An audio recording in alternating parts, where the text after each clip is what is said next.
Hey everybody, it's your old pal Chuck, and I'm back with another review. And today we're taking a look at from the Transformers Amazon exclusive Kingdom Golden Disc Collection. This is the final part of that set, Terrorsaur. I got, as I just said, this is an Amazon exclusive, so I got it off of Amazon, and it actually came about a month earlier than expected. Terrorsaur is a repaint, retool of heavy retool of the previously released deluxe class Air Razor, so to some people's chagrin, and really comes with everything you see here. Replica of the Golden Disc, since he's basically the main villain of this little story. Two little fin pieces, which we're going to talk about in a minute, and the blaster. Now, those fin pieces, they come taped, wrapped in a tissue paper, taped to the underside of the tray that the figure is attached to. So make sure to keep an eye out for them. Unfortunately, my buddy Optobotomist didn't even notice that, and he had to go into his dumpster to find the box that he had already thrown out to get those little thin pieces out. Maybe Hasbro could have done this a little bit better, or been a little more clear about where these pieces were going to be stored. But again, that's part of their new environmentally friendly initiative. So, that's that. But it's a good idea always, with any toy you're buying, examine the packaging closely, every little nook and cranny. Especially with Transformers now, they like to quote unquote hide accessories to find them. I mean, I remember some years ago the G.I. Joe Pursuit of Cobra Steel Brigade Trooper. A acquaintance at the time bought the figure and did not realize that under the included rocket launcher they had stored another rifle, really to arm up this figure, and they had ended up throwing it out. So there's that. But a few notes about the pterodactyl mode, or this is a pteranodon, I'm not sure. A lot of people have been complaining about the wings here falling off. I haven't had that happen, but as you can see, in terms of connections, they do like to droop a little, which I guess helps with the overall look of the figure. And other than that, the head is articulated, the mouth can't open, it rotates, much like Air Razor's bird head. There were just, a lot of, they really did a lot of retooling here to change the overall look of Terrorsaur from Air Razor, but the general transformation works the same. Another thing I want to mention that, again, on mine and other people's, is that the ankles are very loose, so especially when you get to robot mode, it might be a little difficult to position them. But speaking of robot mode, that's what we're going to do right now. Okay, the basic transformations, the nuts and bolts of Terrorsaur, are basically the same as Air Razor. First thing you want to do is close the mouth, remove the weapon here, and let's just come in and if it helps to fold up the wings like that, do so. It gives you a little more stability. First thing you want to do is unpeg the legs from that waist piece, bring them down, straighten them out. Make sure to straighten them out at that double ankle joint.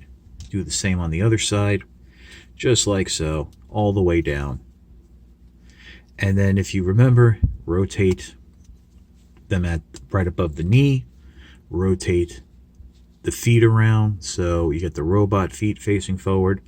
Come around the back here, lift that tail section up, and that will rotate around the waist just like so, and there you have the lower legs done. You can, I guess at this point, go ahead and peg that back down.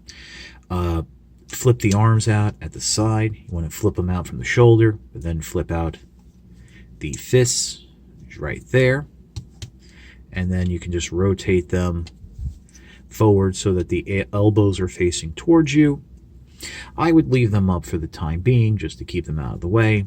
Come around the back here. You want to open up that back section, rotate the beast head around, fold it all the way back you can on that neck.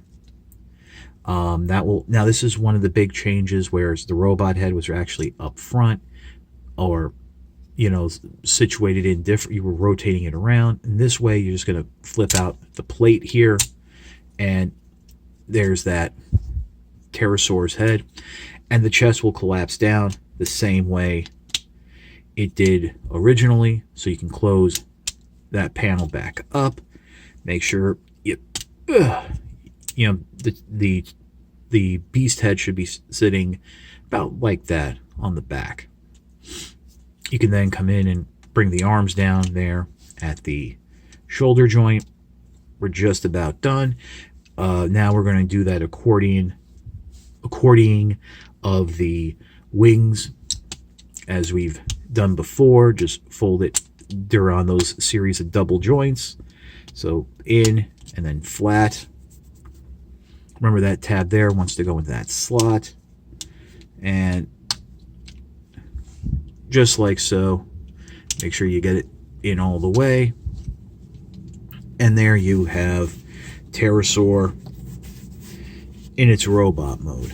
And one thing that's really cool is you can continue to store the weapon on the leg, and there are enough joints here that you can actually get Terrorsaur, make it look like it's holding the gun. As I fling it off, it's probably easier if you put it in the hand first, but you can get that in position.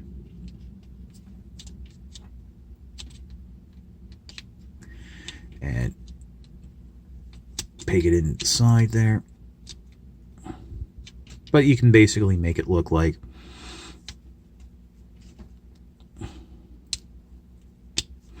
Terrorsaur is about to draw the weapon, like from the hip, just like that. That's kind of cool. That's really cool. And unfortunately, as you can see, the ankles are very loose. The weight of the beast mode, the wings and stuff on the back, really does make a difference. But yeah, so there is that. And let me just straighten them out, and we'll bring in Airazor for a comparison. And here's Airazor. You can see with the chest how everything is different. That bird head came down, the robot head rotates up. This is a fixed piece right here where you just flip the head up from the back section, like that. You flip it up from the back section. Different waist piece. The lower legs are the same. The upper legs are different. I'm pretty sure the arms are basically the same. You don't have these shoulder pads on that you flip up on Airazor. I'm not doing that, but I think those are basically the same. And of course, the wings and stuff like that are different. I mean, if I remember correctly, Airazor was like a regular deluxe, whereas Terrorsaur was one of those quick change figures that you could just spring open like a rat trap. So to be able to have a difference like this is, so there was a difference then, but to have this figure, it is very nice. I like Terrorsaur. For those of you who maybe missed out on the initial release by Amazon, and I know a lot of people, for budgetary reasons, maybe had to cancel their orders because it was coming too soon. Rumor is that Target is going to have some sort of store exclusive that's going to be either more of a toy color, I heard, or like this is the tune color, that'll be the toy color, or this is the toy color and they'll have the tune color.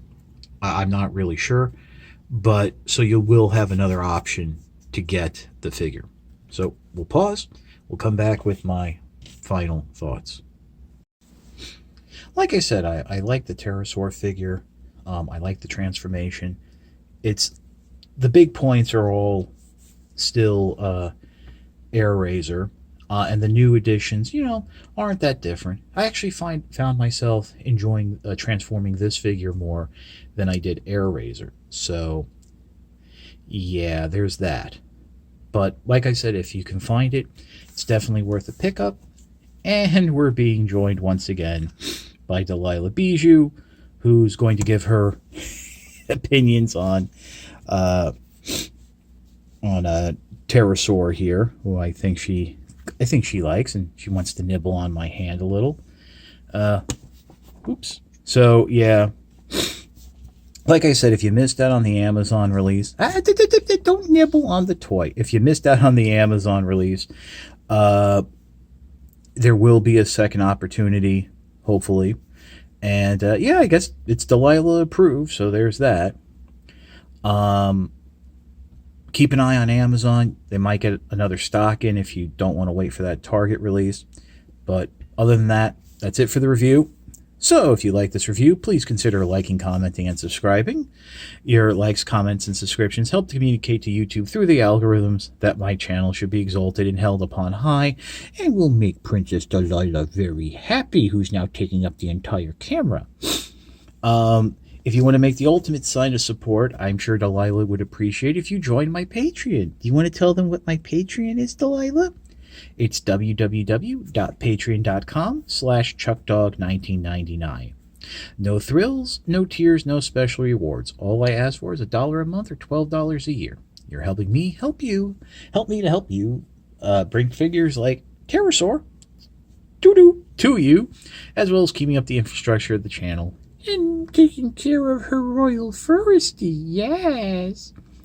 But as I always say, if you can't do the $1 a month, $12 a year, your views are more than thanks enough. Patreon is just a cherry on top of an already generous sundae. And as she's reaching up, trying to pull down the backdrop, I'm going to say this is your old pal Chuck for Terrorsaur and Delilah Bijou. Come on, come here, look at the camera. now she saw you. Hold on. Here she is. Say goodbye, Delilah.